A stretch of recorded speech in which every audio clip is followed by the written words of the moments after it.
అయితే ఆదికాండము 18వ అధ్యాయము మొదటి వచనంలో అక్కడ ఒక మాట మనకు కనిపిస్తూ ఉంది, చూడండి. మరియు మమ్రే దగ్గరనున్న సింధూర వనములో అబ్రాహాము ఎండవేళ గుడారపు ద్వారముందు కూర్చొని ఉన్నప్పుడు యెహోవా అతనికి కనబడెను. దీంట్లో మొదటి వాక్యములో మనం చూసినట్లయితే అక్కడ ఎండవేళలో ఆయన అక్కడ కూర్చొని ఉన్నాడని మనం చూస్తూ ఉన్నాం. ఎండవేళ అని మనం చూస్తే దానికి ఒక ఆత్మీయ అర్థం ఏమిటంటే, ఎండవేళ అన్నప్పుడు కొన్ని శ్రమలకు సాదృశ్యంగా కనపడుతూ ఉంది. అయితే అబ్రహాముకి ఏ సమస్య వచ్చిందని, ఏ కష్టం వచ్చిందని చెప్పేసి అక్కడ కూర్చొని ఉన్నాడు అని మనం చూస్తే, ఇందాక మనం చెప్పుకున్నట్లుగా ఇద్దరు భార్యలు ఉన్నారు. ఈ ఇద్దరు భార్యల్లో ఎవరు పరిపాలన చేయాలి, లేకపోతే ఎవరు కుమారుడుగా అతనికి మార్చబడతారు అనే ఆ యొక్క ఉద్దేశం మీద అందరూ మాట్లాడుతూ ఉన్నప్పుడు వీళ్ళిద్దరూ చాటుకు వెళ్ళి కొట్టుకుంటూ ఉన్నారు. ఎవరెవరు చెప్పండి? ఇస్సాకు, ఇస్మాయిల్. వీళ్ళిద్దరూ ఎవరు జ్యేష్ఠత్వము అనేది మరిద్దరు కొట్టుకుంటూ ఉన్నప్పుడు దేవుడు అబ్రహామును ప్రేరేపించి ఆయనతో మాట్లాడి ఆగర్ని అతని కుమారుణ్ణి ఇద్దరిని కూడా అరణ్యముకు పంపించినట్లుగా మనం చూస్తూ ఉన్నాం. ఈ అరణ్యంలో పోయిన తర్వాత దాని తర్వాత దేవుడు అబ్రహాంతో మాట్లాడి ఇస్సాకే నీ కుమారుడుగా పిలువబడతాడు అని చెప్పినప్పుడు ఇదంతా జరిగిన విషయం. అక్కడ ఆ కష్టాల మధ్యలో, ఆ యొక్క హింసల మధ్యలో, ఆ యొక్క నష్టాల మధ్యలో అన్నింటిలో కూడా అబ్రహాము అక్కడ కూర్చొని ఎదురు చూస్తూ ఉన్నాడు. ఎదురు చూస్తూ ఉన్న సమయంలో దేవుడు ఉన్నాడు. దూరం నుంచి చూసినప్పుడు ఎవరు కనిపించారు అని చూస్తే మనము అక్కడ 2వ వచనం చూడండి అన్న. చూసినప్పుడు ముగ్గురు మనుష్యులు అతని ఎదుట నిలవబడి హల్లెలూయా. ఎవరు ఈ ముగ్గురు మనుష్యులు? ఎవరు ఈ ముగ్గురు మనుష్యులు? ఎవరు మనం చూసినట్లయితే ఈ ముగ్గురు మనుష్యులు ఎవరంటే, తండ్రి అయిన దేవుడు, కుమారుడైన యేసుక్రీస్తు, పరిశుద్ధాత్మ దేవుడు. ఎందుకంటే మనము ఆయన స్వరూపంలో చేయబడ్డాం. హల్లెలూయా. ఆయన ఎలాగ ఉన్నాడో అలాగ మనల్ని చేసుకున్నాడు. ఆయన స్వరూపంలో మనల్ని చేసుకున్నాడు. కాబట్టి మన జీవితంలో ఆయన స్వరూపంలో మనం పుట్టి ఉన్నాము, ఆయన పోలికగా మనం పుట్టి ఉన్నామని మీరు జ్ఞాపకం చేసుకోవాలి. అందుకే ఇక్కడ ముగ్గురు మనుషుల్ని అబ్రహాము చూస్తున్నట్లుగా మనం చూస్తూ ఉన్నాం. ఈ ముగ్గురు మనుషులు తండ్రి అయిన దేవుడు, కుమారుడైన యేసుక్రీస్తు, పరిశుద్ధాత్మ దేవుడు. ఈ యొక్క ముగ్గురు మనుషులను ఆ యొక్క దేవుని యొక్క వాక్యాన్ని అబ్రహాము చూస్తున్నట్లుగా మనం చూస్తూ ఉన్నాం.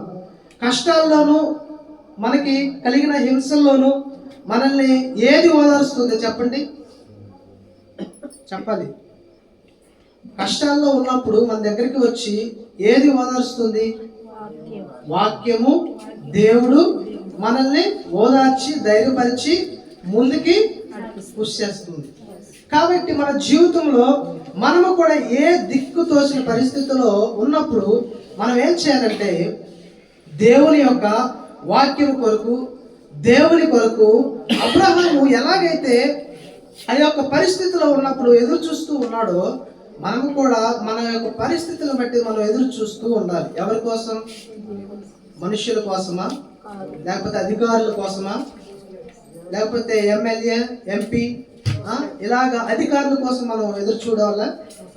కాదు. మనం దేవుని కొరకు, దేవుని యొక్క వాక్యం కొరకు, దేవుడు మనకేం చెప్తున్నాడు, దేవుని యొక్క వాక్యం మనకేం చెప్తుంది, ఆ వాక్యానుసారంగా మనం ఉన్నామా లేదా అనేది మనం జ్ఞాపకం చేసుకొని, అక్కడ ఎలాగైతే ముగ్గురు వ్యక్తులు మనం చూసినట్లుగా మనం చూస్తున్నాము, ఇలా మనము కూడా ఏంటంటే ఆ యొక్క తండ్రి, కుమార, పరిశుద్ధాత్మ దేవుణ్ణి మనము చూడాలి. హల్లెలూయా. ఆ త్రిత్వమై ఉన్న దేవుణ్ణి మనం చూడాలి. హల్లెలూయా. మన జీవితంలో ఆ యొక్క దేవుణ్ణి మనం గుర్తుపట్టినట్లయితే, ఆ యొక్క అబ్రహాము ఎలాగైతే దూరము నుంచి ఆయన చూసి దేవుణ్ణి గుర్తుపట్టినట్లుగా మనం చూస్తూ ఉన్నాం. దగ్గర ఉంటే ఎవరైనా గుర్తుపడతారు, ఎవరైనా గుర్తుపడతారు. కానీ దూరం నుంచి చూడాలి, దూరం నుంచి చూసి గుర్తుపట్టాలి, దూరం నుంచి చూసి దేవుణ్ణి మనము ఎరిగి ఉండాలి. అలాగే మన జీవితంలో ఆ యొక్క ముగ్గురు మనుషులు మనం కలిగి ఉంటే మనము కూడా మన ఆశీర్వాదకరంగా దేవుడు మార్చునుగాక. హల్లెలూయా. కాబట్టి మన జీవితంలో ఆయన మనకి కనిపించాలి, లేకపోతే మన శ్రమలో ఆయన మనకి తోడుగా ఉండాలి అంటే మన యొక్క హృదయం అనే తలుపును మనం ఏం చేయాలంటే తెరిచి ఆయన్ని రమ్మని ఆహ్వానించాలి. ఎలాగైతే అబ్రహాము ఆయన దేవుని కొరకు, దేవుని వాక్యం కొరకు ఎదురు చూచాడో అలాగే మనము కూడా దేవుని యొక్క వాక్యం కొరకు మన హృదయం అనే తలుపుని తెరచి దేవుని కొరకు మనం ఎదురు చూస్తూ ఉండాలి. హల్లెలూయా, హల్లెలూయా. యేసు యొక్క ముఖమును ఆయన గుర్తుపట్టాడు. ఆ యేసు యొక్క ముఖమును ఆయన చూచేటట్లుగా ఆయన జీవితంలో మార్చబడింది. కాబట్టి మన జీవితంలో కూడా ఆయన చూడాలి అంటే ఆయన కొరకు మనం ఎదురు చూడాలి. ఆ కష్టాల్లో, నిందల్లో ఎవరి వైపు మనం చూడకుండా దేవుని వైపు నువ్వు చూడగలిగినట్లయితే దేవుని మనం చూసినట్లయితే అదే అబ్రహాం జీవితంలో హెబ్రీ పత్రిక 11:10 చూస్తాము. ఆ యొక్క పునాదులు కలిగిన పట్టణం కొరకు ఆయన ఎదురు చూస్తూ ఉన్నాడని మనం చూస్తా ఉన్నాం. చూడండి, ఏలైనగా దేవుడు దేనికి శిల్పియు నిర్మాణకుడనై ఉన్నాడో పునాదులు గల ఆ పట్టణము కొరకు అబ్రహాము ఎదురు చూచుండెను. ఆమేన్, హల్లెలూయా. అందుకే ఊహము ఆయన కొరకు ఎదురు చూచుచు ఉండిన గనుక యేసు తిరిగి వచ్చినప్పుడు వారు ఆయనను చేర్చుకొనిది అని ఇక్కడ మనం చూస్తా ఉన్నాం. ఇక్కడ అందరూ కూడా ఏం చేస్తా ఉన్నారు? దేవుడి కొరకు ఎదురు చూస్తూ ఉన్నారని మనం చూస్తా ఉన్నాం. ఇక్కడ అబ్రహాం కూడా ఎవరి కొరకు ఎదురు చూస్తా ఉన్నారు? ఆ పునాదులు గల పట్టణం కొరకు. ఎవరు దాన్ని నిర్మిస్తూ ఉన్నారు? ప్రభువైన యేసుక్రీస్తు వారు. ఆ యొక్క పునాదులు కలిగిన పట్టణం కొరకు మనము కూడా ఎదురు చూస్తూ విశ్వాసంతో మనం బ్రతకాలి. ఆనాడు అబ్రహాము, పాత నిబంధన కాలంలోనే అబ్రహాము అంత విశ్వాసం కలిగిన వ్యక్తి, ఆత్మీయులకు తండ్రిగా మార్చబడిన వ్యక్తి. ఈ రోజుల్లో మనందరికి తండ్రి ఎవరు, తల్లి ఎవరు అని మనం చూస్తే శారా, అబ్రహాం అని మనం చూస్తాం. కాబట్టి విశ్వాసులకు తల్లిగాను, విశ్వాసులకు తండ్రిగాను మార్చబడ్డారు. ఎందుకంటే వారి యొక్క విశ్వాసము ద్వారా మనం కూడా అలాంటి విశ్వాసం కలిగి ఉండాలి. ఏంటి ఆ విశ్వాసం అంటే, వారు చూడకుండానే దేవుని యొక్క ఆ యొక్క పునాది ఉందని, ఆ యొక్క పట్టణం ఉందని, దేవుని యొక్క రాజ్యం కట్టబడుతూ ఉందని ఎక్కడో కొత్త నిబంధనలో యోహాను సువార్తలో చెప్పబడిన మాట మనం చూసినట్లయితే ఈ యొక్క హెబ్రీ పత్రికలో మనం చూస్తూ ఉన్నాం. కాబట్టి మన జీవితంలో అబ్రహాము ఎలాగైతే చూడకనే నమ్మాడో అలాగే మనం కూడా ఏంటంటే చూడకుండానే నమ్మాలి. హల్లెలూయా. అబ్రహాము ఎలాగైతే చూడకనే నమ్మాడో మనం కూడా చూడకుండానే ఆ యొక్క పునాదులు కనుక పట్టణం కొరకు మనం ఎదురు చూస్తూ ఉండాలి. హల్లెలూయా. అబ్రహాము ఎలాగైతే భూమి మీద ఉండి ఆ పునాదులు గల పట్టణం కొరకు ఎదురు చూస్తూ ఉన్నాడో ఈ రోజుల్లో మనము కూడా ఆ పునాదులు కలిగిన పట్టణం కొరకు మనము ఎదురు చూస్తూ ఆయన రాజ్యం కొరకు మనము మనల్ని మనం సిద్ధపరచుకుంటూ ఉండాలి. యేసు ప్రభు దగ్గర ఒక వ్యక్తి ఉండేవాడు. ఎవరు? తోమా. తోమా ఏం చేశాడు? గాయాల్లో నేను ఏలు పెట్టి చూస్తే తప్ప నేను నమ్మను అని చెప్పేసి అన్నాడు. అలాగా మనం ఉండకూడదు. కానీ యేసు ప్రభు కార్యాలు మనము గుడ్డిగా నమ్మాలి. యేసు ప్రభు కార్యాలు మనం గుడ్డిగా నమ్ముతూ ఆయన యొక్క కార్యాల కొరకు, ఆయన కొరకు మనం ఎదురు చూస్తూ ముందుకు కొనసాగుదుముగాక. హల్లెలూయా. యెషయా గ్రంథంలో 8:17 మనం చూస్తాము, యెహోవా కొరకు ఎదురు చూచుచు కనిపెట్టి ఉండాలి. హల్లెలూయా. మనము యెహోవా కొరకు ఎదురు చూస్తూ కనిపెడుతూ ఉన్నప్పుడు ఆయన కార్యాలు అనేవి మన జీవితంలో జరుగుతూ ఉంటాయి. హల్లెలూయా. హెబ్రీ పత్రిక 13:14 కూడా మనం చూస్తే అక్కడ ఒకసారి చదవండి అక్క. హెబ్రీ పత్రిక 13:14. నిలవరమైన పట్టణము మనకెక్కడ లేదు గాని ఉండబోచున్న దాని కోసం ఎదురు చూస్తున్నాము. ఆమేన్, హల్లెలూయా. ఇక్కడ మనం చూస్తే నిలువరమైన పట్టణం మనకి ఇక్కడ లేదు. ఉండబోవు ఆ యొక్క పట్టణం కొరకు మనం ఎదురు చూస్తూ ఉండాలి. ఈ రోజుల్లో మనం చూస్తే ఈ లోకంలో మనం బ్రతకటానికి ఎన్నో నివాసాలు మనకు ఉన్నాయి. కానీ దేవుడు అంటున్నాడు, మీ నివాసం ఇక్కడ లేదు, పరలోకంలో ఉంది. నేను ఆ యొక్క నివాసాన్ని కడుతూ ఉన్నాను, దాన్ని కట్టి పూర్తి చేసిన తర్వాత మీ కొరకు వస్తాను, నేను మిమ్మల్ని తీసుకొని వెళ్తాను అంటున్నాడు. కాబట్టి మనకి ఇక్కడ పునాది లేదు, లేకపోతే ఒక నిలువరమైన పట్టణం మనకి ఇక్కడ లేదని మీరు జ్ఞాపకం చేసుకొని ఈరోజు లోకానుసారంగా మీరు ఏదేదో చేయాలని ఆశపడుతూ ఉన్నారేమో వాటన్నిటిని ఈ రోజున మీరు తీసివేసి, ఇక్కడ అబ్రహాము మనం చూస్తే అబ్రహాము, ఇస్సాకు, యాకోబు వారి గురించి రాయబడిన మాట ఏంటంటే వారు గుడారి నివాసిగా వారు జీవించారు, ఆ పునాదులు కలిగిన పట్టణం కొరకు వారు ఎదురు చూస్తూ ఉన్నారని. నిత్యం మనం కూడా ఏం చేయాలంటే ఆ పునాదులు కలిగిన పట్టణం కొరకు ఈ యొక్క నూతన సంవత్సరంలో మనం ఎదురు చూచుదుముగాక. హల్లెలూయా. అలాగే మన జీవితమును మార్చుకొని మనం ముందుకి కొనసాగాలి. అక్కడ మనం చూసినట్లే అబ్రహాము ఎదురు చూచాడు, దేవుని కొరకు ఎదురు చూసి ఆయన యొక్క స్వరాన్ని వినటానికి, ఆయన యొక్క చూడటానికి మనం చూస్తే ఆయన ఎంతో ఆశతో ఉన్నాడు. కానీ ఆదికాండం 3వ అధ్యాయం 8వ వచనం, చల్లకోటను ఆదామును అతని భార్యయు తోటలో సంచరిస్తున్న దేవుడైన యెహోవా స్వరము విని దేవుడైన యెహోవా ఎదుటకు రాకుండా తోట చెట్ల మధ్యలో జారుకొనక. ఆమేన్. హల్లెలూయా. ఇక్కడ మనం చూసినట్లయితే అబ్రహాం అయితే యెహోవా కొరకు ఎదురు చూస్తూ ఉన్నాడు. ఆయన ఎప్పుడు వస్తే అప్పుడు నేను కలుసుకోవాలి, ఆయనతో మాట్లాడాలి అని చెప్పేసి ఇక్కడ చూస్తూ ఉంటే, ఇక్కడ ఆదాము హవ్వలు చూసినట్లయితే వారు ఏం చేశారంట, చెట్టులా వారి యొక్క చాటుకు వెళ్ళి వారు దాక్కున్నట్లుగా మనం చూస్తూ ఉన్నాం. ఎందుకు వారు దాక్కున్నారు అనేది మనందరికీ కూడా తెలుసు. ఏంటంటే వారు పాపం చేశారు. ఏంటి ఆ పాపం చెప్పాలి? తినకూడని పండు తిన్నారు. దానికంటే ముందు దేవుడైన యెహోవా చెప్పాడు, ఈ తోట మధ్యలో మీరు, అది కూడా చూడండి ఒకసారి 3వ వచనం, అయితే తోట మధ్య ఉన్న చెట్టు ఫలములను గూర్చి దేవుడు మీరు సాగకూడనట్లు వాటిని తినకూడదనయు వాటిని ముట్టకూడదనయు చెప్పనని సర్పముతో అనెను. ఆమేన్. హల్లెలూయా. ఇక్కడ మనం చూస్తే దేవుడైన యెహోవా ఏం చెప్పాడంటే వాళ్ళకి, ఈ తోట చెట్ల మధ్యలో ఎన్నో ఫలాలు ఉన్నాయి, వాటన్నిటిని మీరు తినవచ్చు, కానీ ఒక్క పండు ఉంది, దానిని మీరు తినకూడదు. అక్కడ ఏం తెలియజేస్తుందంటే దేవుడు చెప్పిన మాటను వారు తిరస్కరించారు. దేవుడు చెప్పిన మాటని తోసివేసి వారికి ఇష్టం వచ్చినట్లుగా వారు బ్రతికారు. అందుకే ఈ రోజుల్లో మనం కూడా ఒకవేళ నువ్వు నేను అలాగ ఉంటే, దేవుడు మాటలు కాకుండా ఈ యొక్క 2025 సంవత్సరంలో ఎన్నో మాటలు మనకి తెలియచేసి ఉంటాడు. ఇందాక అక్కగారు చెప్పినట్లుగా ఎన్నో వాగ్దానాలు మీ జీవితాల్లో ఆయన చేసి ఉంటాడు. మీ జీవితాల్లో వాగ్దానాలు తీసుకొని వెళ్ళి ఉంటారు. వాటి ప్రకారంగా మీరు జీవించారా లేదా, వాటి ప్రకారంగా మీరు నడుచుకున్నారా లేదా అనేది మీరు జ్ఞాపకం చేసుకోవాలి. వీరు చేసిన పాపం ఏంటంటే దేవుడు చెప్పిన మాటని త్రోసివేశారు. అదే పాపం.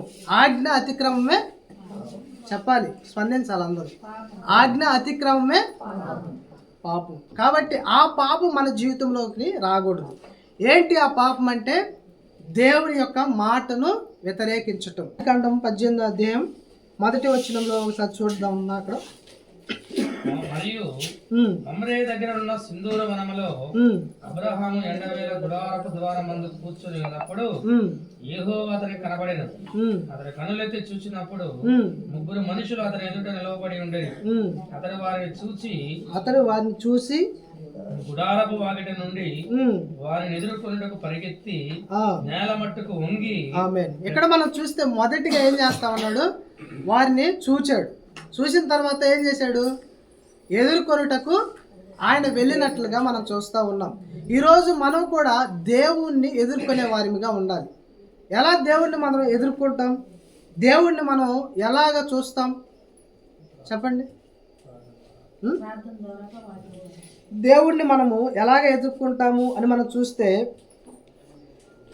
మత్తయి సువార్త 25:1 చూడండి అన్న. తమ దివిటీలు పట్టుకొని పెండ్లి కుమారుని ఎదుర్కొనుటకు బయలుదేరిన 10 మంది కన్యకలను పోలి ఉన్నది వీరిలో. కాబట్టి మన జీవితంలో ఇక్కడ బుద్ధి కలిగిన కన్యకలు ఉన్నారు, బుద్ధి లేని కన్యకలు ఉన్నారు. ఈరోజు మనం దేవుని మాటను విశ్వసించి దేవుని మాట ప్రకారంగా నడుచుకుంటూ ఈ యొక్క బుద్ధి కలిగిన కన్యకల వల్లే మనం ఎప్పుడు కూడా ఆ యొక్క నూనె అన్నప్పుడు పరిశుద్ధాత్మకి సాదృశ్యంగా కనబడతా ఉంది. పరిశుద్ధాత్మతో మనం నింపబడుతూ ఎప్పుడు కూడా పరిశుద్ధాత్మ శక్తిని పొందుకుంటూ ఆయన యొక్క శక్తి ద్వారా మనం ఎప్పుడు కూడా ఆనందించాలి. ఆ యొక్క శక్తి ద్వారా మనం ఎప్పుడు కూడా ఆ శక్తి మనలో పరిపూర్ణంగా నెరవేర్చుకుంటూ ఉండాలి. అలాగ మనం ఉన్నప్పుడు బుద్ధి కలిగిన కన్యకలుగా మనం మార్చబడి ఆ యొక్క పెండ్లి కుమారుని ఎదుర్కొనే ఆ యొక్క పెండ్లి కుమార్తెగా మనం మార్చబడతాం. కాబట్టి మన జీవితంలో సజీవులమైన మనము బుద్ధి కలిగిన కన్యకలుగా మనం మార్చబడి ఆయన్ని ఎదుర్కొనుటకు మనం ఏం చేయాలంటే దాని కిందే ఉంది 13వ వచనం. ఆ దినమైనను గడి అయినను మీకు తెలియదు కనుక మెలకువగా ఉండి మనం ఏం చేయాలి? ప్రార్థన చేయాలా? లేకపోతే ఫోన్ చూస్తూ, ఫేస్బుక్ చూస్తూ, ఇన్స్టాగ్రామ్ చూస్తూ, యూట్యూబ్ చూస్తూ, షార్ట్స్ చూస్తూ, ఇంకా రకరకాలు ఉన్నాయి, చాలా ఉన్నాయి, ఇంకా బూతులు ఉన్నాయి, చాలా ఉన్నాయి. వీటన్నిటిని మనం చూస్తూ కాలం గడపాలా? కాదు. మనము మెలకువగా ఉండి బుద్ధి కలిగిన కన్యకల వలె మనం ప్రార్థించాలి. దేని కొరకు ప్రార్థించాలంటే ప్రభు రాకడ కొరకు. అందుకే మొదటి దశలోనికి రాసిన పత్రిక 4వ అధ్యాయం 17వ వచనంలో మనం చూస్తే ప్రభువుని ఎదుర్కొనుటకు ఆకాశ మండలమునకు మేఘముల మీద కొనుక్కోబడదుము. హల్లెలూయా. ఇక్కడ ఏమనుంది? ప్రభువును ఎదుర్కొనుటకు. ఇందాక మనం చూస్తే ఆదికాండంలో 18వ అధ్యాయంలో ఏమని రాయబడింది చెప్పాలి? దేవుణ్ణి చూశారు, చూసిన తర్వాత ఏం చేశాడు? ఎదుర్కొనుటకు వెళ్ళాడు.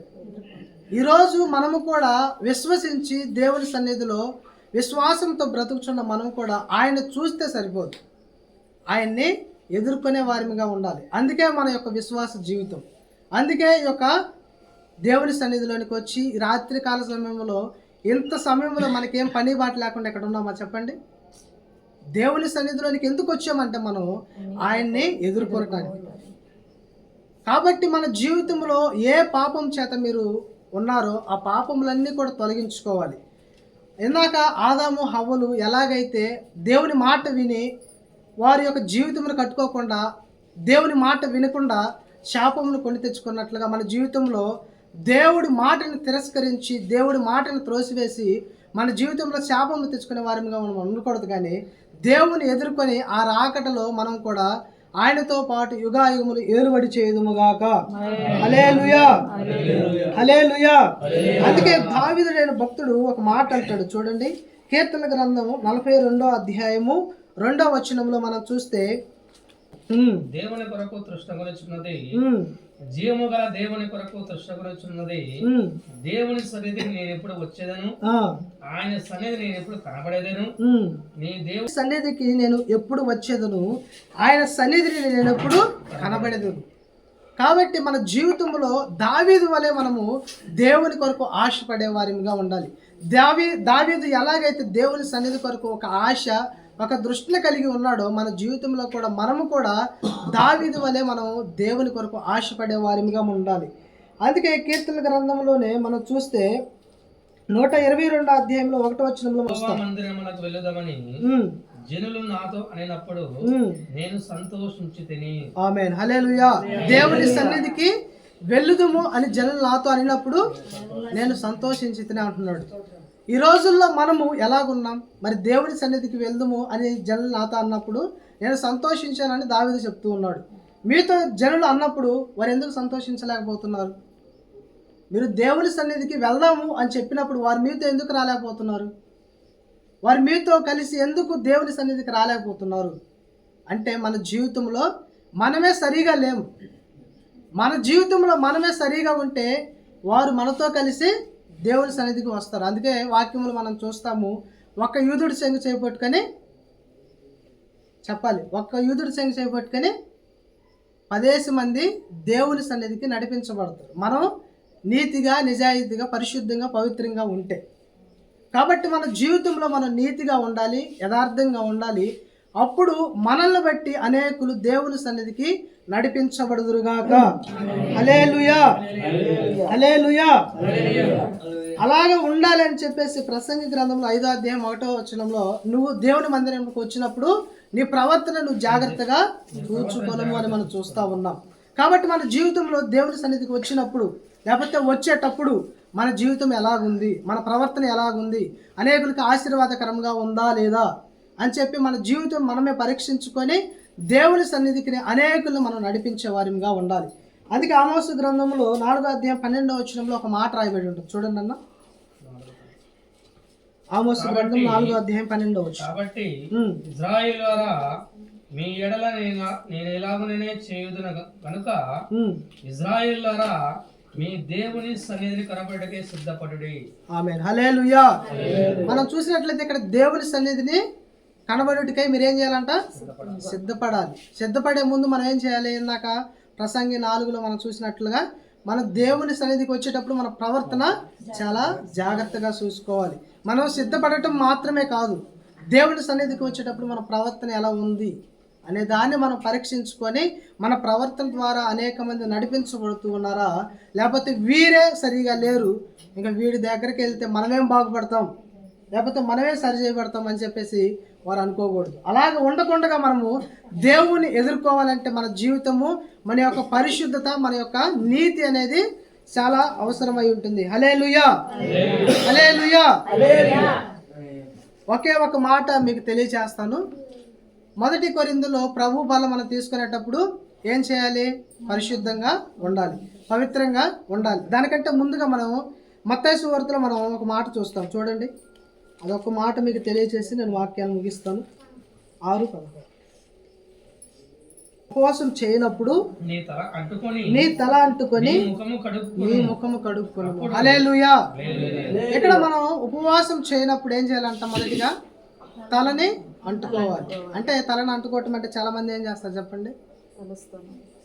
తలస్నానం చేసి నీట్గా రెడీ అయ్యి కింద నుంచి పై వరకు మొత్తం మేకప్ వేసుకొని లేకపోతే మ్యాచింగ్ వేసుకొని వస్తూ ఉంటారు. కానీ దీని యొక్క అర్థం అది కాదు. ఏంటంటే తల అంటుకొని అన్నప్పుడు ఏంటంటే మనం ఉపవాసం ఉండే ముందే దేవునికి మనం ప్రార్థన చేయాలి. ఏంటంటే మన యొక్క తల నుంచి అరికాల వరకు ఏ పాపాలు మనం చేసామో ఈ యొక్క తలంపుల ద్వారా, ఆలోచనల ద్వారా, ఈ యొక్క చెడు ఆలోచనల ద్వారా, లేకపోతే నోటి మాటల ద్వారా, మన యొక్క చెవుల ద్వారా, మన యొక్క కళ్ళ ద్వారా, మన యొక్క ముక్కు ద్వారా, చేతుల ద్వారా, కాళ్ళ ద్వారా, మన శరీరం ద్వారా, వీటి ద్వారా మనం పాపం చేసి ఉంటాం కదా. వాటిని అన్నిటిని దేవుని సన్నిధిలో ఒప్పుకొని ఆ తర్వాత మనం ఉపవాసం ఉండి ప్రార్థన చేసి, ప్రభువా నన్ను శుద్ధీకరించండి, నీ యొక్క ప్రభు వలలో చేయవేయటానికి, నీ రక్తమును మాంసమును నేను భుజించటానికి నన్ను శుద్ధీకరించండి, పరిశుద్ధపరచండి, పవిత్రపరచండి, నన్ను నిర్దోషినిగా మార్చండి అని చెప్పేసి నువ్వు ప్రార్థన చేసినప్పుడు ఖచ్చితంగా దేవుడు నీకు ఒక పరిశుద్ధమైన మనస్సు నీకు అనుగ్రహించునుగాక. హల్లెలూయా. ఒక వాక్యమును దేవుడు ఆశీర్వదించి ప్రతి ఒక్క హృదయములో దేవుడు నింపునుగాక. హల్లెలూయా.